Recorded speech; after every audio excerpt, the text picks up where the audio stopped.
I'm on the freeway, driving up the west coast of the United States, searching for the seeds of change ahead of America's presidential election. Heading north between Los Angeles and San Francisco. The Bixby Creek Bridge is one of the engineering marvels of America, built in the 1930s in order to create jobs during the Great Depression. When the world economy starts to pick up again, will America's historic ingenuity still be enough to sustain it as the world's greatest economic power?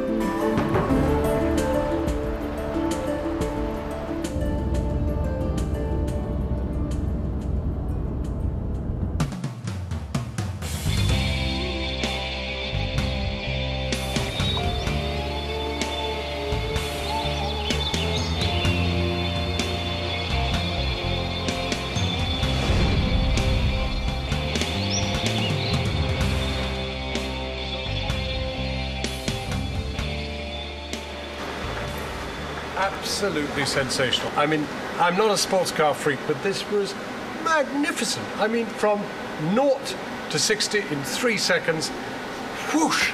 And it's no gear changes, you hear nothing, and I've spent no juice. I mean, that's what's incredible. The battery level's still the same as when I set off. It's the Tesla Roadster, a revolutionary battery car developed, built in Silicon Valley. It's part of a huge push by US business to dominate the vast new field of green technology. Zach, we might as well cut to the chase. The absolute core of what you're doing is battery. Yeah, batteries are very, very important. The battery is right here that we use for this car.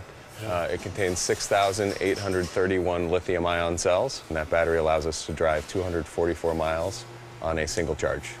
And how you've managed to make the battery, and indeed how you make it, is highly protected. It is, yeah. We have quite a few patents pending on that battery because this is something we've done that no one else has been able to do. So for now, it'll remain a big black box.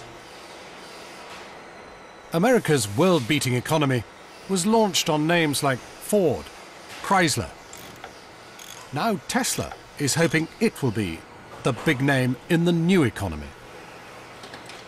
The mission is really to be the great car company of the 21st century and to produce cars like BMW or Toyota and have a full model lineup. On that scale? Absolutely, yeah. Long term, that is the goal. And not one of them with a combustion element? Not a single combustion element in the car. We're now working on our second product, which is the saloon car. That'll be late 2010 production. And that's going to be a really big launch for us as a company. That's when we start to get into cars that are more practical and more available to the mass consumer. So really continuing on that path is the goal.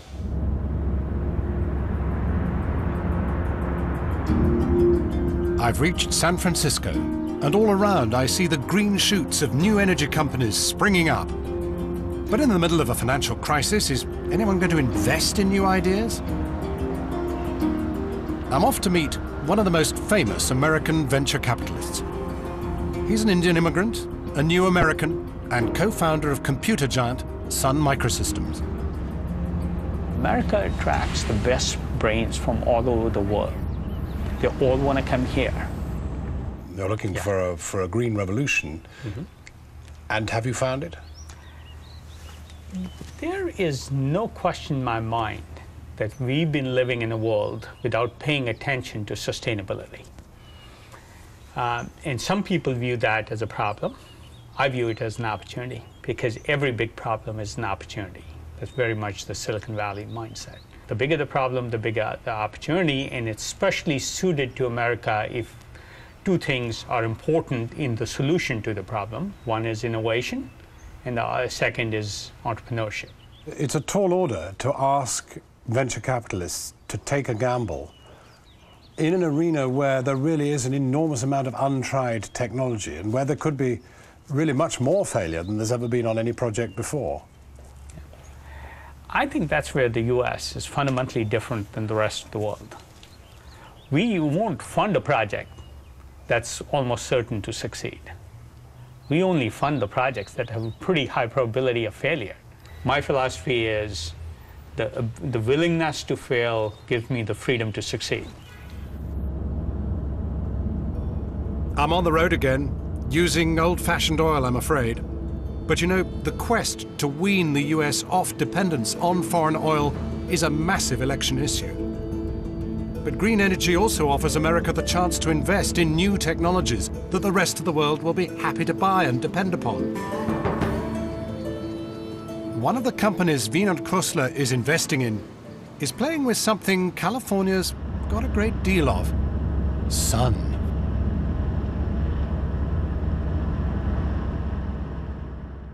We've just togged up in the necessary protective clothing to get into the, well, this is where all the R&D is going on, the big lab here. What are we going to look at? At the Stion Corporation, 40 engineers and scientists are toiling to develop new, highly efficient solar panels. They're working in secret, racing other startup companies with just the same goal. And the Stion Corporation's mantra is the American one: think big. See, a lot of people are going to say, well, we kind of know the potential of solar power and it's not going to save the world. If you really look at the sun and how much sunlight hits the Earth, it's about 1,000 watts per square meter. So for every 10 square feet, you get about 1,000 watts of power. It's the equivalent to 10 light bulbs. So if you look at the surface of the globe, let's take just the United States as an example, and you looked at the 1,000 gigawatts of production capacity that's online in traditional generation.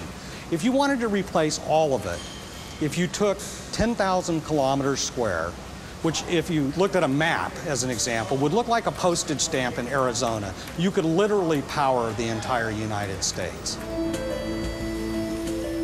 A continent away from the crisis on Wall Street, West Coast Americans are quietly getting on with developing the ideas that could yet keep the United States the most powerful economy in the world.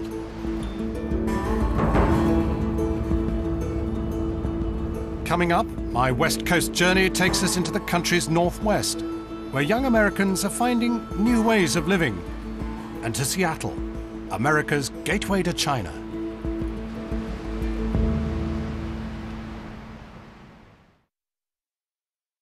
Talk of its decline is developing a new economy whose inventions can continue to change our lives. But above all, it's been a journey through a pre-election America acutely aware that its place in the world is more in question today than at any time in more than a century.